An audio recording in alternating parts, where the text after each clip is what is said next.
and life issues, life matters, things that taught our girls, things that will help us to move on. And yeah, here you are. So if you feel like you're gonna connect with this life issues, school, mental health, family, relationship, lifestyle, and all the likes, this is the channel for you. Kindly hit the subscribe button, like, share, and stay tuned. Let's discuss something. We live in the community, again, our community. The reason I emphasize a lot on the African communities is that these are the things we don't really see, we don't normalize. And I think a lot of us still live in a primitive mindset and thinking that, oh, I did not get this. My parent did not do this to me, so they don't see the need to do the things they need to do or normalize what they need to normalize. But here is the thing, here is the point. We live in a different era. We live in a different world. The people that are succeeding, they're not better than you. It's not really anything different. It's because you're learning to evolve as the world is evolving.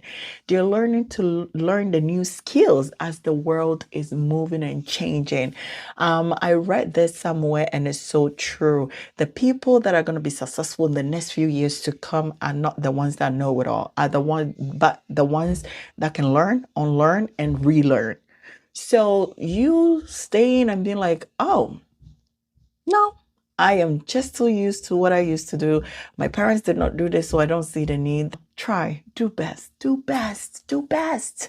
Okay? All right. But that's not to say you're going to throw your culture away. You still hold on to your culture, but learn the new things that will help. What we're discussing today, normalizing having your children being able to open up and talk to you. Um, Normalize open communication with your kids. Normalize open communication with, I want to focus on the kids. I really want to focus on our children because, when we were growing up, right? Me, I want no ope kasa penimu kasa ni atia wo men ka bi men fa wano ntum.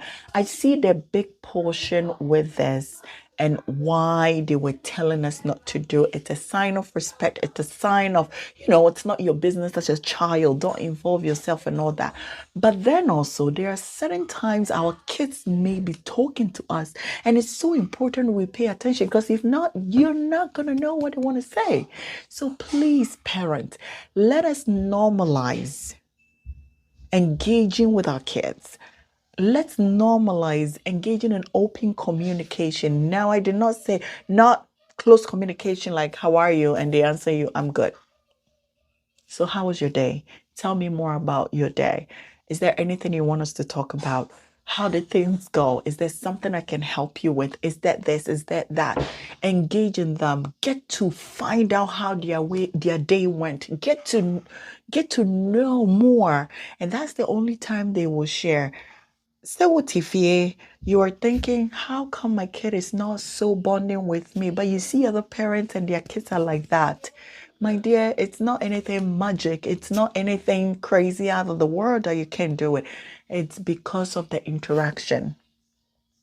Hey, sweetie, so at the end of the day, they go to school, they come back home. Some parents don't even bother asking. Sometimes you're not even home. The kids don't even see you, you know? Hey, they don't even bother asking. So tell me, how was your day? How was school? Was there anything that happened? Do you want to talk about anything? Did anything make you upset? How was your friends? Did you make new friends? Did you do something to help someone?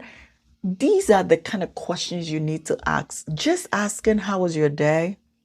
Good. There's a lot behind the good. What is good? Usually I will ask them, good is too broad for me. What is good? What did you do about your day? What are some positive things that you can share with me about your day? What happened that did not go well that you think you could do differently? Did you help someone? What are some of the challenges you had and how can we best resolve it? Ask them these questions. And sometimes I relate it to colors.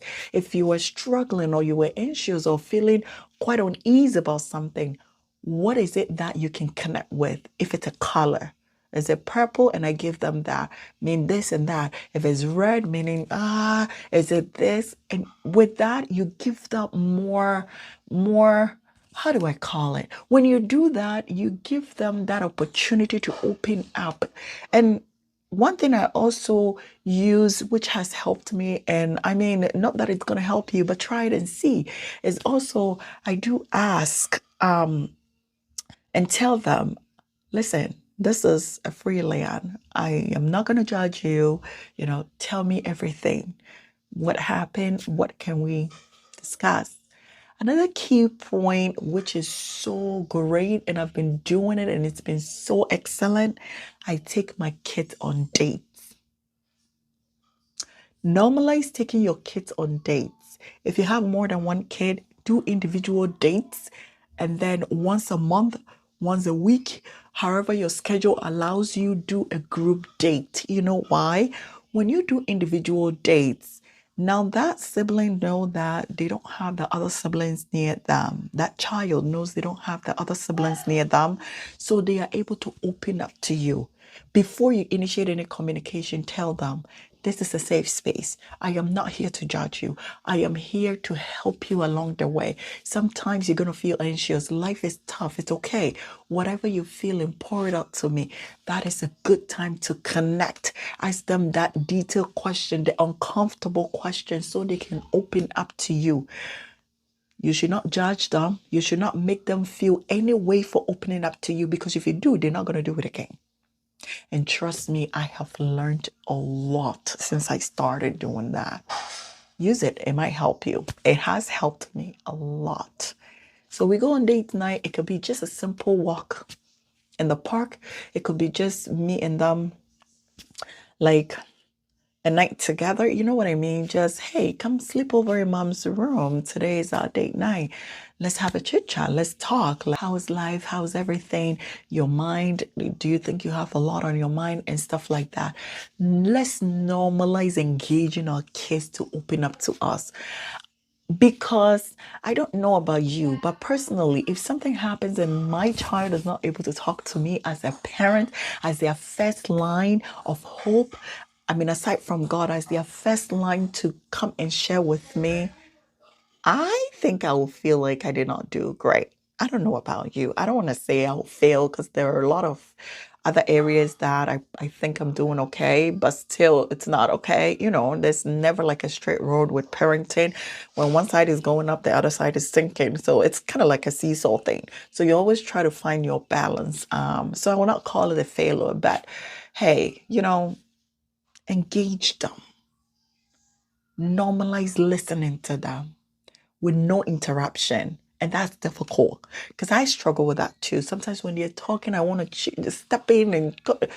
And my kids will come, Mommy, there's one thing I don't like about this whole thing. And I'm like, what is it? Well, sometimes when I'm talking, you cut me off. I'm like, oh, I apologize. I'm sorry, but I just have to tell you. So again, these are some of the moments that they can share with you, the things they don't really like, or maybe if you can change, it will help them. And you find a common ground, get yourself together and ask them, so how can I do this best? How can you help me to be a better mom? How can you help me to do this? And trust me, guys, you are gonna come up with some great ideas that's gonna help you move forward. I want to say, most of our kids, most of our freaking kids, we think they're doing well. We think they are excelling. When they see us, they pretend like everything is okay. It may be that everything is okay, but let me tell you, most of them are struggling in silence. I have had the privilege to talk to kids. I have had the privilege to encounter and chit chat in depth, especially with teenagers, and some of the things that I hear. Some parents don't even know. Some kids that are thinking, overthinking stuff, anxiety, depression, they feel like my friends are doing better than me and stuff. And you ask them, and their parents don't even know. Sometimes they've already engaged in some adult activity like sexuality and stuff like that. Their parents don't know. And I asked them, why is it that they felt confident to talk to me? And they're like, you make me feel confident. You make me feel I can talk. You don't judge me. And I'm not here to judge you, honey. I am here to talk to you and make you know that this is not okay. Don't repeat it. and the things you have to let mom know. But anytime I do encounter and talk with any youth, I tell them, listen, I have all the listening ear. I'm an empathetic listener. But if it's going to cost your life, if it has to do with safety issues, rest assured I am going to let your parents know because they are there to support you. Likewise, I am here, but your parents always come first before me. So, yes, I'm here to listen to you. But if it has to do with safety, your parents are going to know. I am going to let you know ahead of time before you share with me so that if I have to cross and tell your parents, it doesn't feel like I'm breaking your trust. And when I do that, I earn their trust so much. So please, parents, please, whoever you're listening to me, if you're parents, your auntie, your family member, whoever you are, let us normalize engaging our kids in conversation. Let's encourage them to talk. Let's encourage them to bring out their questions. Let's encourage them to share their concerns, their anxiety, their fears, so that we can decrease mental health. This way, they can also tell you the things that are going on in school. But please, parents, we are seeing substance abuse and mental health in as young as kids in their like 9 years. Like, that's too young. 10, 11, 12, and they have so much on their mind and they're raging. Please, we can do better. It's really a difficult time and a difficult moment for parents, for children, for everyone in the kind of world we're living in now. But the best thing you could do is to engage, normalize communication, help your kids to always open up to you, making them feel that it's a judgment-free zone. You're there. If anything bothers them, any safety concern, they should come to you. You are their number one big cheerleader. They will break that guarded attitude so they will be able to come forward. But you're screaming, you're yelling, you're this, you're that, you're that, you're that. How are they gonna? If we can change, it will help us. If you're a teen listening to me, if you're a preteen listening to me, please, the best way to handle mental health and communication, the best way to handle the struggles of life and everything going on, and you feel like nobody's listening to you, is not engaging with bad friends, is not drinking, is not alcohol, is not doing drugs. It's not listening to your friends on the bad things to do, but really sitting down to ask yourself, what can I do? Sometimes it's just having a more me time. Sometimes just relaxation techniques, sleep, have a self time, reflect on the good things. Ask yourself, what are the things that I'm going to do in the future? One key that I always say is that if you know what you're going to do, you tend to learn and track it from now. In other words, if I want to become something great that I've always been thinking about it, your activity, your engagement, anything you do now is going to affect that.